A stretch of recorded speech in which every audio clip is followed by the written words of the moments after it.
या नर्मदा मैया लोगों को दिखती है, हाँ। वो आती है और ऐसे फिर बहुत लोग मिले। नर्मदे हर हरा, ये प्रेरणा आपके मन में कहाँ से आई? कैसे आपने सोचा कि उसको जीवंत रूप में आप प्रस्तुत करें? पहले तो ये कृति जो मैंने की है नर्मदे हर हर, इसकी संरचना 2008 में की थी। तो वो ना अभी ये जो मैं कहता हूँ कि मुझे करना है तो ये है तो रिस्ट में, पर मैं नहीं हूँ, वो नर्मदा मैया का पानी है। इस पर मेरा विश्वास होना चाहिए। वो पवित्रता है, वो इस शरीर में है, उसमें ताकत है, क्योंकि हमारे जैसे इंटेलिजेंट और कोई जीव जंतु है ही नहीं। मैं ही वो शक्ति को बुला सकता हूँ। आज के सिनेरियो में लगातार हमको देखने को मिल रहा है कि नदियां सूख रही हैं, उनका मुख शरण हो रहा है, सब दूर से गंदगी डल रही है। कलाकार के मन में क्या ख्याल आता है? ये सच तो मुझे लगता है कि वो मेरे कला में कहीं ना कहीं प्रतीत होना चाहिए।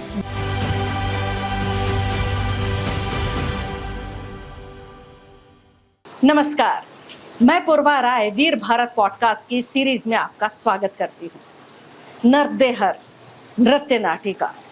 जी हाँ साथियों, वीर भारत न्यास और सदा नीरा के पॉडकास्ट सीरीज में एक बार फिर से आपका स्वागत करते हुए मुझे बेहद खुशी हो रही है, क्योंकि नर्मदा वो नदी जो उत्तर से दक्षिण नहीं बल्कि पूरब से पश्चिम बहती है, जो एकमात्र नदी है जिसकी परिक्रमा की जाती है, जो शिव की पुत्री है, जो रेवा है, जो मोक्षदायिनी है। जी, और आज सदा नीरा के इस मंच पर वो नदी उतरी है, नृत्य बनकर, देह बनकर, भाव बनकर। वैभव आरेकर भारत के अग्रणी पुरुष भरतनाट्यम नर्तकों में से सिर्फ एक नाम। नालंदा नृत्य कला महाविद्यालय से BFA और MFA, गुरु डॉक्टर कनक रेले की छाया में तराशा हुआ वो कलाकार जो शास्त्र को भी जानता है और समकाल को भी जानता है। Japan, Brazil, America, Germany, Australia, दुनिया के मंचों पर संख्या डांस कंपनी का परचम लहराने वाले वैभव ने नर्मदे हर हर बनाई, नर्मदा को श्रद्धांजलि दी, नर्मदा को चेतावनी और नर्मदा को प्रेम सिखाया। और भोपाल की ये धरती जहां नर्मदा की आत्मा बसती है, आज उनकी इस प्रस्तुति के लिए सबसे सटीक मंच है ये। सदा नीरा की तरह जो निरंतर बहती है, वैभव जी की ये कला भी निरंतर है, अविराम है। नर्मदे हर हरा। सर, बहुत बहुत स्वागत है आपको, सादर प्रणाम करना चाहती हूँ आप। धन्यवाद, प्रणाम आपको। सर, नर्मदे हर हरा, ये प्रेरणा आपके मन में कहाँ से आई? कैसे आपने सोचा कि उसको जीवंत रूप में आप प्रस्तुत करें? अभी जब आपका इतना गजब का शो था, पूरा हॉल खचाखच भरा हुआ था, मुझे लग रहा था कि व्यक्ति सांस की आवाज भी लेना नहीं चाह रहा था, वो इतना मंत्रमुग्ध हो चुका था। तो ये जो ईश्वरीय प्रकट है, ये कैसे मन में आता है? ये एक हर व्यक्ति के मन में आता है कि कैसे एक व्यक्ति खुद ईश्वर का रूप बन जाता है, ये सबसे पहले जानना चाहेंगे। पहले तो ये कृति जो मैंने की है जो नृत्य नाटिका है जी, नर्मदे हर हर, इसकी संरचना 2008 में की थी। नारदा गाना सभा चेन्नई की संस्था है जो नदियों पर एक बैले फेस्टिवल कर रही थी जी, और सिर्फ नदियों का फेस्टिवल था। हाँ। तो मेरे पास उन्होंने वो चिक निकालते हैं, मेरे पास नर्मदाई, शायद मैं मुंबई से हूँ इसलिए उनको लगा कि मेरे पास की नदी है। हाँ। ऐसे शुरुआत तो सच कहूँ मुझे कुछ पता नहीं था क्या करूँ मैं नर्मदा के ऊपर, क्योंकि मेरे पास ना कृतियाँ थी और नर्मदा मैंने हमेशा नर्मदा के बारे में सुना है, पर तब तक मुझे परिक्रमा के बारे में कुछ भी पता नहीं। हाँ। और फिर मैं कुछ बटोर रहा था, कुछ साहित्य मिले, कुछ करते करते करते जगन्नाथ कुंटे जी का नर्मदे हर हर पुस्तक मेरे हाथ में आया। और जगन्नाथ कुंटे जी ने नर्मदा परिक्रमा 3 बार की है और तीसरी बार उन्होंने पूरे 3 साल 3 महीने 13 दिन की है। ओहो। पर उन्होंने उसके बाद संन्यास भी लिया, उनसे फिर मैं मिला। हाँ। पर मुझे ऐसा लगा तब तक मैं नर्मदा एक नदी ऐसा देख रहा था। बट जब मैंने पुस्तक पढ़ा तो मेरा विश्वास बैठा कि वो मैया है, उसकी एक ताकत अलग है। और मुझे लगता है कि हर टप्पे पर, हर किसी मुकाम पर हम आ जाते हैं जहाँ ये अनुभूति आने लगती है। हाँ। सच कहूँ तो मुझे लगा मुझे नर्मदा क्यों दिया इन लोगों ने कि यमुना होता या हाँ, इंद्रायणी गंगा होती, होता। गंगा होती, तो हाँ। साहित्य है, बहुत कथाएं हैं, हाँ। ऐसा है। तो मैंने उनको बहुत कोसा मन में, हम्म, बस। पर उतना ही, जब ये पुस्तक मेरे हाथ में मिला तो मुझे पता चला यही ईश्वरी काम था, ये जी। मेरे हाथ में नहीं था। हाँ। और फिर मैंने बहुत प्रार्थना की और मुझे अनुभूति आने लगी, छोटी-छोटी अनुभूतियाँ, मैं कहूँगा नहीं बड़ी अनुभूतियाँ। पर मुझे लगता है नर्मदा मैया ने वो शो करवा के लिया वाह वाह, मेरे से। और जगन्नाथ कुंडे की पुस्तक से मुझे प्रेरणा बहुत मिली। गजब। जो पहला जो कहता ना कि मुझे कथा तो मेरे हाथ में है, जी। पर कथा पर विश्वास बैठना कि हाँ ये परशुराम की कथा नहीं है, नर्मदा मैया के कांठों पर उनके बैंक पर हुई वो कथा है। जी। या नर्मदा मैया लोगों को दिखती है, हाँ। वो आती है, और ऐसे फिर बहुत लोग मिले, तो उसमें से वो दृढ़ विश्वास निर्माण हुआ, जिस पर मैं आज भी विश्वास करता हूँ। और मुझे लगता है हर बार वो नर्मदा मैया आती है। ऐसे बहुत किस्से हैं मेरे पास जो गजब। मैया के शो में होते हुए जी जी, हमेशा। माफी चाहूंगी, लेकिन जब वैभव आर्यकर अपने घर में अपने रूम में होते हैं, वो एक साधारण व्यक्ति होते हैं और उन्हें एक चुनौती मिलती है, मन में सबसे पहले ख्याल क्या आता है, कैसे उतर पाएगा और फिर उसको मूर्त रूप देना। मतलब ठीक है, किसी भी व्यक्ति की परीक्षाएं आती है, व्यक्ति परीक्षाओं की तैयारियां करते हैं, लेकिन उस परीक्षा में गोल्ड मेडलिस्ट बन जाना ये एक बहुत बड़ी चुनौती होती है, और जिसको आप ऐसे चुटकियों में हल करते हुए दिखते हैं। मतलब जब आपकी कृति दिखती है, ऐसा लगता है कि आप उसी के लिए बने हुए हैं। पीछे से जो इतनी खूबसूरत आवाज आती है, जो ताल आते हैं, वो एक अजीब सा व्यक्ति के अंदर अनुभव, मतलब व्यक्ति उस पूरी दुनिया से अलग होकर कटकर आपके सामने बैठना चाहता है। वो कैसे संभव कर सकता है वो साधारण इंसान, जब वो कमरे में अकेला होता है और उसको जब चुनौती मिलती है, तो सबसे पहले मन में ख्याल क्या आता है? मेरे लिए सबसे पहले मैं जब चुनौती को लेता हूँ या वो चुनौती मैं स्वीकार करता हूँ, तो मैं वो लिखने लगता हूँ। अच्छा। मुझे वो दृश्य रूप में कैसा दिख रहा है, हाँ क्योंकि मुझे दृश्य रूप में उसे उतारना है। हाँ हाँ। भरे ख्याल बहुत बड़ा हो, यहाँ से मैं चांद पर जाना चाहूँ, तो उसके लिए यान तो चाहिए ना, और हाँ। यान के लिए फिर टेक्निकलिटीज चाहिए। ठीक है। तो मुझे पता है कि भरतनाट्यम में क्या कैपेसिटीज है, उसके उसमें क्या हो सकता है। तो मेरी पहली चुनौती थी कि मैं लिख लूँ। ठीक है। जो इमेजेस मेरे पास आते हैं, इमेजरी जिसे हम कहते हैं, वो मूर्त रूप में मुझे दिखने लगते हैं। तो सुबह दिखते हैं, शाम को दिखते हैं, और कभी कभार मोस्ट ऑफ द टाइम ऐसा होता है कि नहीं होगा। नर्मदे के बारे में मैंने कहा कि ऐसा लगा कि ठीक है कर लूँगा, अभी शो आया है इसलिए, पर बहुत अंदर से मन खाता है कि ये सच नहीं है आर्टिस्ट के लिए। तो वो जो चैलेंज, सच्चा कलाकार जो है वो अंदर से कचोटता है, वो बहुत परेशान करता है कि हाँ मैंने हस्ता तो मेरे पास दिए है, वो बनवाने से वो रखने से कला नहीं बनती है कि मैं टेक्निक कर लूँ, या जैसे हम कहते हैं कि दो मूवमेंट्स के बीच में डांस बचता है। हाँ। थिएटर में नाटक वाला कहते हैं कि दो शब्दों के बीच में थिएटर है। हाँ। वैसे मुझे हमेशा लगता है कि मूवमेंट के बीच में कहीं डांस है। क्या बात। मूवमेंट तो जोड़ना है मुझे, मूवमेंट तो है ही। हाँ। वो टेक्निक दिया है। हाँ। जैसे इसमें नर्मदा में ऐसा है कि वो अबोध बालिका है। हाँ। तो मुझे बालिका दिखाना नहीं था। अच्छा। तो मैं जब उसका अभ्यास कर रहा तो मैंने कहा कि अभी जो आवाज हमारे पीछे है, वो घुंघरू से उसका नाद कैसे निकले, या मूवमेंट में से वो यही आला पद्मा, यही कटका मुखा, यही हमसास्य है, पर वो अबोध बालिका कैसे खेलेगी उससे, या वो एक प्रौढ़ा है, या वो रूपगर्विता है, फिर वो कैसे मूवमेंट देगी। मेरे ख्याल से वहाँ चैलेंज शुरू हो जाता है। पर वो साधारण व्यक्ति से मुझे लगता है कहीं प्रेरणा लेनी एक बार आपकी मुद्रा देखना चाहूंगी जो वहां पर मैंने देखी, जो आपने नर्मदा मैया के लिए। तो वो ना, अभी ये जो मैं कहता हूँ कि मुझे करना है, तो ये है तो रिस्ट मूवमेंट, पर मैं नहीं हूँ, वो नर्मदा मैया का पानी है। इस पर मेरा विश्वास होना चाहिए, क्योंकि हमारे पास शक्ति है ना। हम सब योग अभ्यास यहाँ करते हैं, ये भूमि पावन है ना। योग है, अध्यात्म है, हर प्रकार का अध्यात्म है, हर प्रकार का द्वैत है, अद्वैत है, सांख्य है। इस वक्त पर हमारा विश्वास है। हम जब मंत्र यंत्र करते तो हमारा विश्वास है ना। सही। तो मुझे लगता है कि जब मैं ये कर रहा हूँ तो मेरा विश्वास है कि मुझे हिंदी में शब्द ना मिले, पर हम इसे सेक्रेट ज्योमेट्री कहते हैं। ओके। वो पवित्रता है, वो इस शरीर में है, उसमें ताकत है, क्योंकि हमारे जैसे इंटेलिजेंट और कोई जीव जंतु है ही नहीं। मैं ही वो शक्ति को बुला सकता हूँ। वाह वाह। तो अगर मैं ना प्राचारण करूँ तो कौन करेगा। इस पर विश्वास रखे। मैं ना कहूँगा कि मैं योगी बन गया वगैरह, ऐसा नहीं होता है, पर मुझे वो ट्रांसफॉर्मेशन हमारे रूम में होने लगता है। आपने आज तक इतनी परफॉर्मेंस दी, दुनिया भर में दी, और लेकिन वो सारे ग्रुप के साथ में थी। मुझे लगता है ये पहली परफॉर्मेंस थी जब आपने अकेला किया और इतना जबरदस्त किया कि वो अनोखा हो गया। मुझे लगता है एक मिसाल के तौर पर आपकी जिंदगी में, एक जीवन लेखनी में लिखा जाएगा कि वो मिसाल है। तो क्या कभी मन में उस व्यक्ति को लगा कि अरे अकेला संभव हो पाएगा इतना बड़ा काम? नहीं, सच कहूँ तो मैं सोलो आर्टिस्ट ही हूँ। जी। जब मैं नालंदा नृत्य कला महाविद्यालय में प्राध्यापक था, हाँ। तो वहाँ सिखाता था और मेरी ओट और चाप दोनों तरफ थी। अच्छा। तो मैंने सोलो ही बहुत साल किया है। हाँ। पर फिर भी मुझे लगता है कि मुझे जो मैं कहूँ डांस कंपनी एंसेंबल वर्क में रुचि है। अच्छा।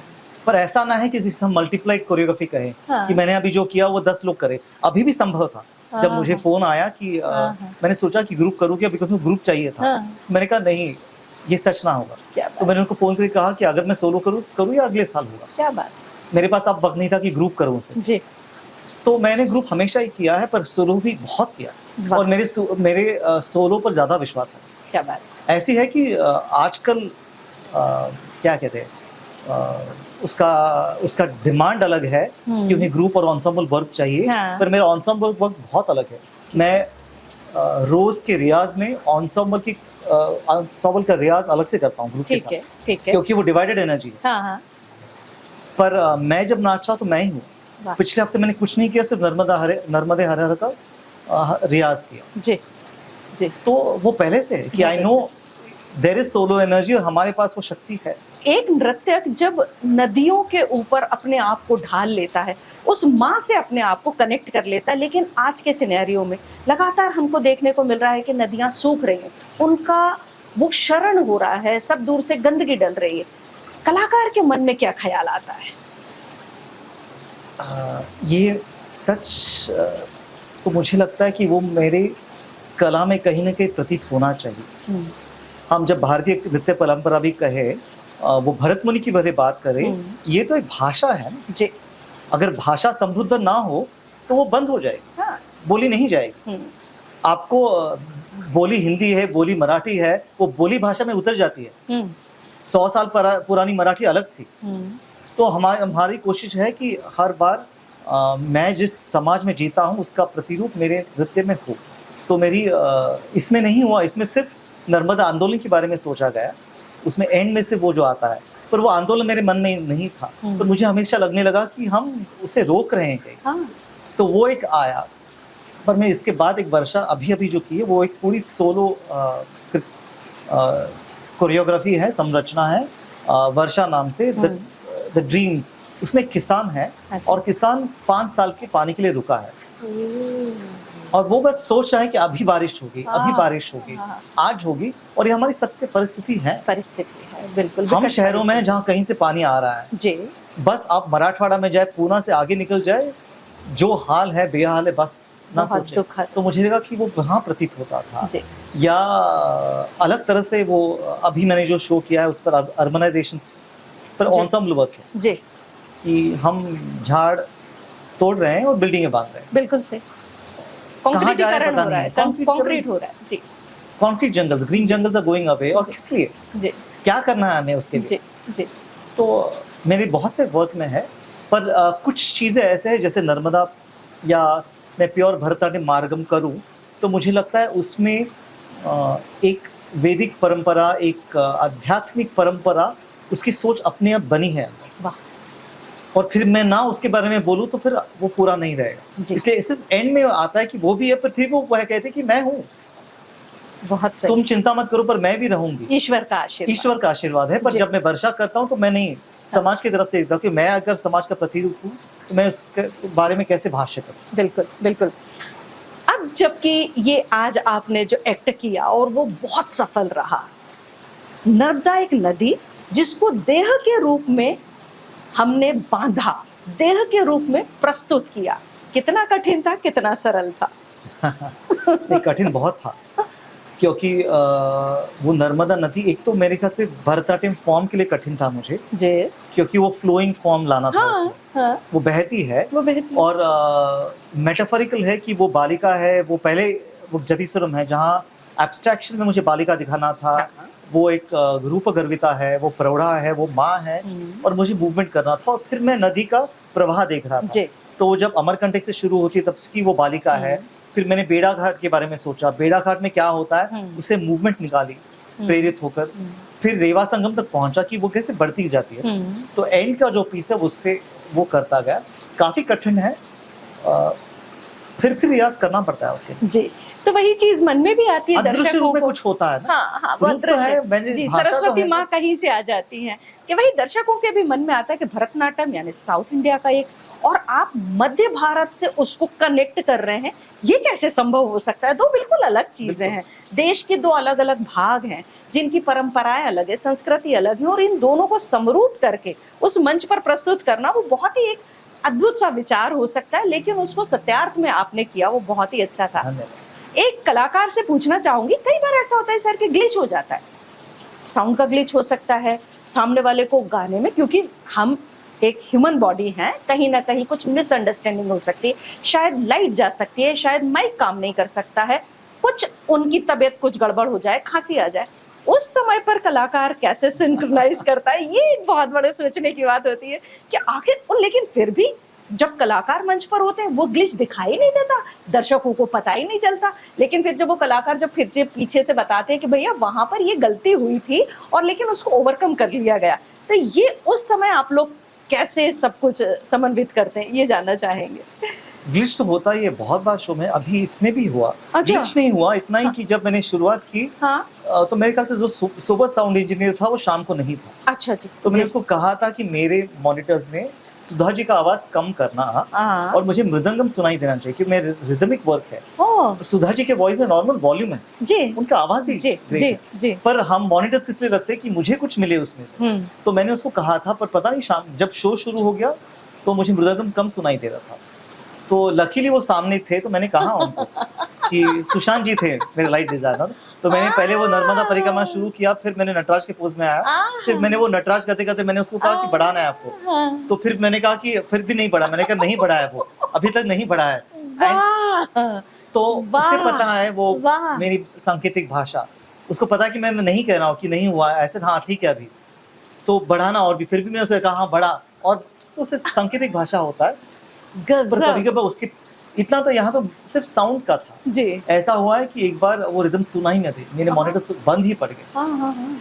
तो मैंने सिर्फ कहीं से ऐसा ही शो था जहाँ एग्जिट नहीं थी। अच्छा। पर मैंने एग्जिट की, कुछ चांस लिया मैंने कहा, और उनको पता चल रहा था कि साउंड नहीं आ रहा क्योंकि बेताल हो रहा हो ना, मैं सुना ही नहीं दे रहा है कि कैसे करूँ मैं, पाँव कैसे मारूँ, और ऑडियंस सामने बैठा है वो सोचेगा इतना बेताल कैसे आदमी नाच सकता है भाई। तो फिर मैंने डांस में, और कथक जैसा हमारा होता नहीं है कभी कभी कि मैंने कुछ भाई माइक पर आ गया मैंने कुछ कह दिया, और अगर एक पीस से तो मैं कर सकता हूँ। तो मैंने एग्जिट बाकायदा एग्जिट की। पहले जाके उधर विंग्स में जो था उसको मैंने कहा पहले तो उनको मेरा मॉनिटर बंद है, सितार बंद कर, क्योंकि सिर्फ सितार आवाज सुनाई दे रही थी और कुछ भी सुनाई नहीं दे रहा। तो सितार स्ट्रॉन्ग है ना, टैंग टैंग आ रहा था, और ऐसा हो जाता है। जी। आज की जो प्रस्तुति थी इसमें आपने नर्मदा माँ के 3 रूप दिखाए, शिव कन्या है, रेवा है, प्रोढ़ा है।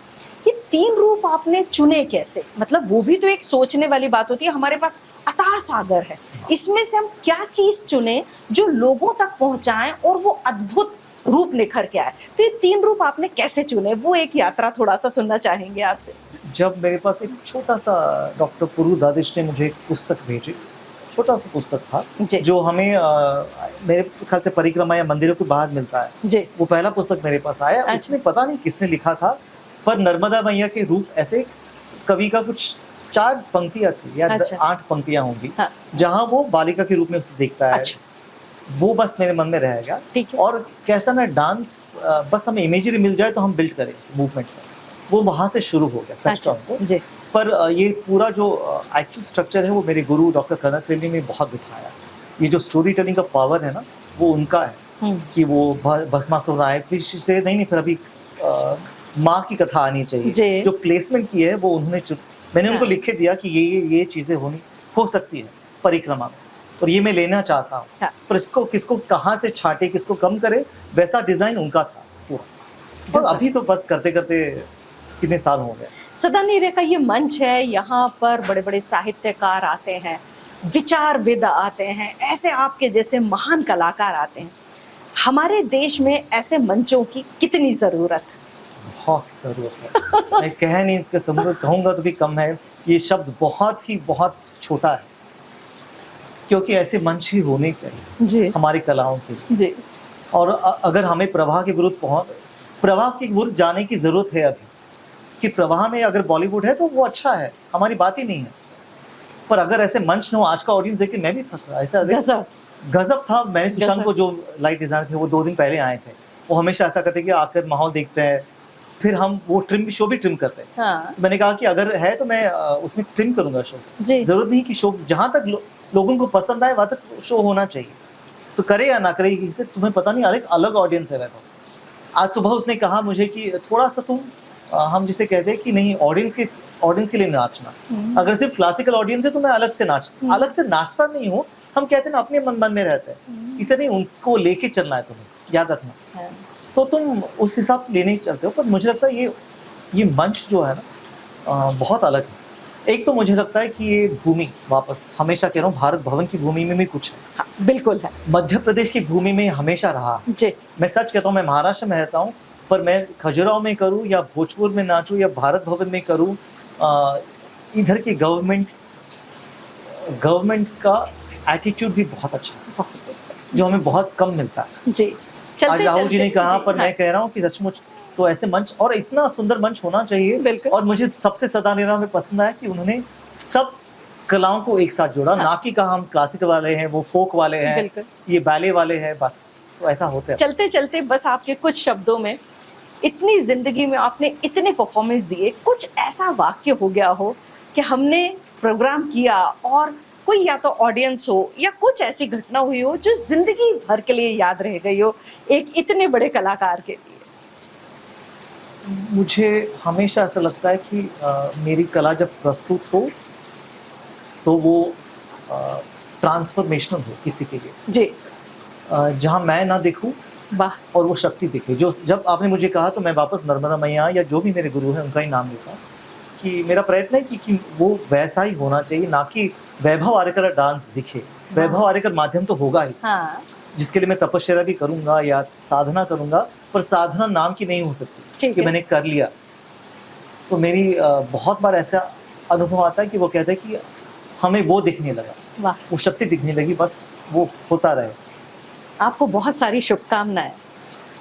एक व्यक्ति जिसमें सच में कला के प्रति वो प्रेम है, जो जब मंच पर उतरता है ना, तो वो व्यक्ति विशेष नहीं रहता, वो ईश्वरीय रूप बन जाता है।